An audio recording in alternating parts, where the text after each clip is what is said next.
All right, y'all. This another one, man. This another one. So y'all be like, man, Clarence, what you talking about? Black men, they perfect. They perfect. Especially the men, right? They perfect. My son don't need to get changed. Well, you got a son, especially if you're a single mom. Hey, man, if we get this facility, man, we can do some online classes. We can do some online classes for him. We'll set all that up with him. But right now, let's get him the information. Let's get your son the information if you're a single mom. Because, man, even if you ain't a single mom, even if you got a child but you live in a questionable neighborhood or a neighborhood where gangs are, not gangs ain't just a part of the community, but they just like a way of life. They just a stepping stone into quote unquote manhood, right? If you live in a place like that, man, maybe you might want to give your son another option. Another option, right? Most dudes that join gang, they're not built like that. It's only some of them that's in there that's built like that. But most of them ain't built like that, man. Most of them, if they had another option, may choose another option, and a lot of this violence will go away. So, but let me quit talking, man, because, men are perfect, right? Men are perfect. Men don't do no wrong. Men don't do nothing, right? It's always the woman's fault, right? Okay.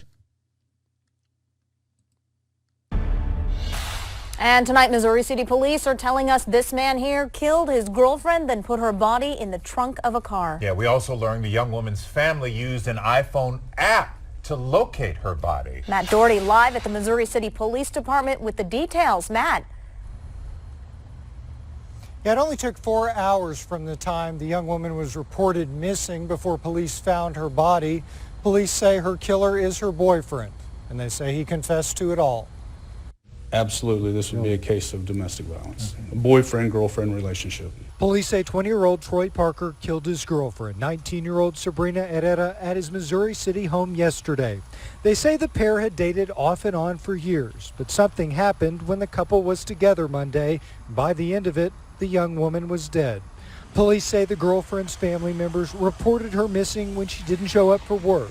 Then about 4 hours later, The family had used the Find a Friend app on the iPhone and was able to locate her car, and that's when they called us. An officer arrived on. Okay. I mean, what more need to be? What are we doing? What are we doing? I see, this is the thing, man. We not teaching these young men how to go out and successfully deal with relationships. We not. And then the women on the other side of this thing is saying they should know. They should just know. Who just knows? Nobody just knows anything. Only thing people know is what they've been taught, what experience taught them. They don't know. These young men out here doing this kind of heinous stuff, man, they don't know how to take a L. They think they all is lost because a woman rejected them. All is lost. Now I'm gonna, beat the brakes off the woman, right? Or heaven forbid, murk her, right? Come on, family. Don't say nobody tried to help. Don't say nobody tried to do something about this situation. Are we gonna knock it out? No, of course not. But we can make a dent in it. We can put a dent in it. We can get these young men the training that they need so that they can at least be civilized, a little more civilized, as opposed to just being savages out here. Hey, girl, I want to be with you. No, I don't want to be with you. What? Bang, bang, bang, bang, bang, bang, bang. Right? It's crazy. It's crazy. We bringing men up that don't know how to deal with women in relationships. They don't know how to concentrate on nothing but sex. They don't know how to properly raise children, how to properly bond with children, right? They either don't have no relationship with the children or they have some type of goofy, weird relationship with the children, right? Because they don't know. Most of these guys don't even know how to use a fork properly. They don't know how to use a fork and a knife properly. It's crazy out here, man. Why? Because they haven't been raised in an environment where they had to sit at the table. The table, man, was this was the place of the debriefing for the black family, man, was the table. Everybody sat down and ate at the table, and then the father would debrief everybody. How's your day? And you better not say nothing stupid. You better not say nothing stupid. How was your day? All right. No, you better elaborate a little bit, right? Look at these kids today, man. They eat so much in their own room and by themselves. They're uncomfortable sitting at the table. We had to sit at the table. We was uncomfortable because we didn't want to say the wrong thing, but was uncomfortable being at the table.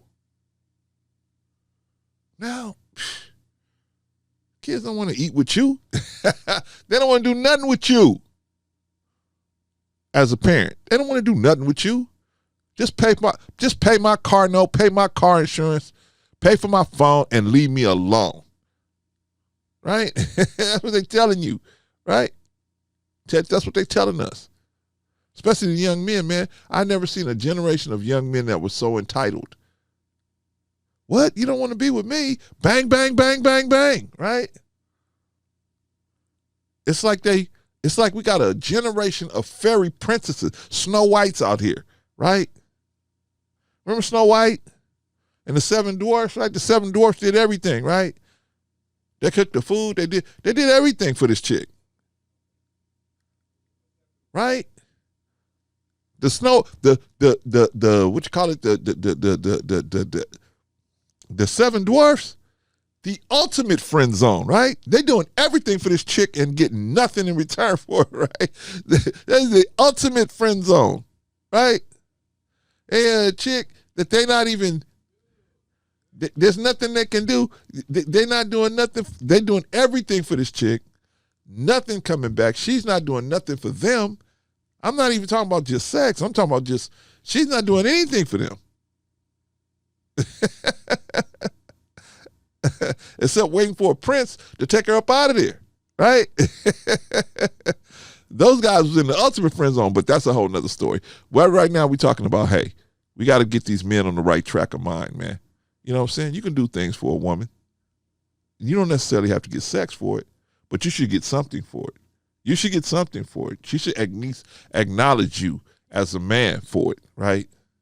Instead of just looking at you as just, they're so entitled that they just look at you as this. And then it breeds entitlement in the men. Oh, well, so if I'm doing this, if I'm doing X for you, then you need to do Y for me, right?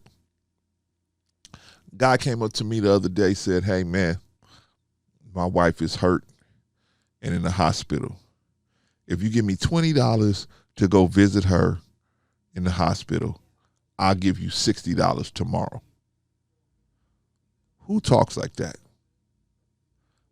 I'm from the streets of Los Angeles, so I know ain't nobody who ain't got $20 today gonna give me $60 tomorrow. I already know that. So I said, hey man, here, take this $20. You ain't gotta pay me back.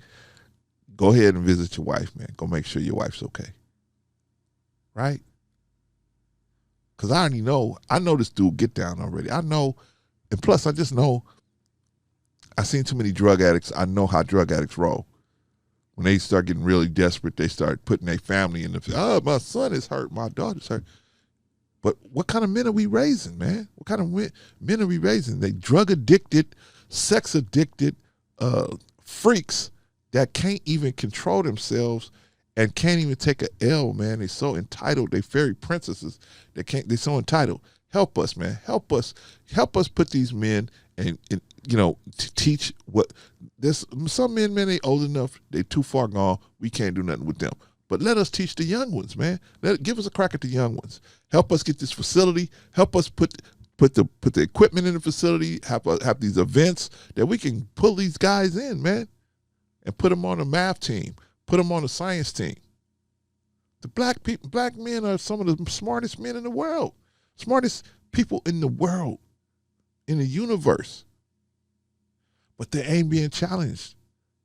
They're being brought down to the devil's level of thinking, which is totally desire, right? And the devil got thrown out of quote unquote heaven because of his desire.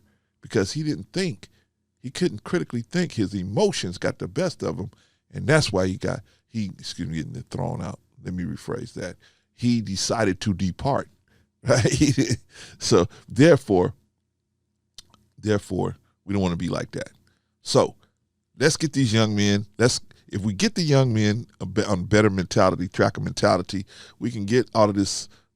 We can get this promiscuity to go down, which in turn will get the violence to go down, and get these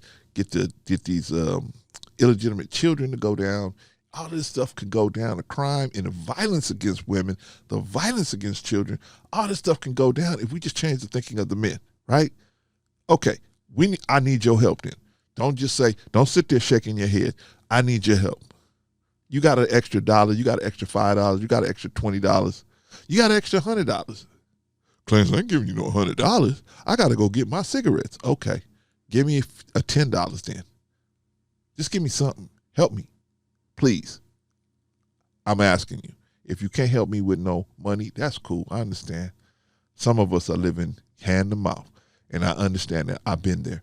So what you can do, which costs us nothing, is you to share this video. Please share this video and like it if you think that what I'm saying makes sense. If you think changing the mentality of the men will help the violence go down, then help me. Help me do it. You don't want to go into Watts. You don't want to go into Compton. You don't want to go into Linwood, Hawthorne, Inglewood, whatever. You don't want to go in there. I will. I'll go there. Just let me set up my facility so I can teach whoever wants to come and listen. All right, y'all. Family, thank you for listening, and I'll see y'all on the next one. Peace.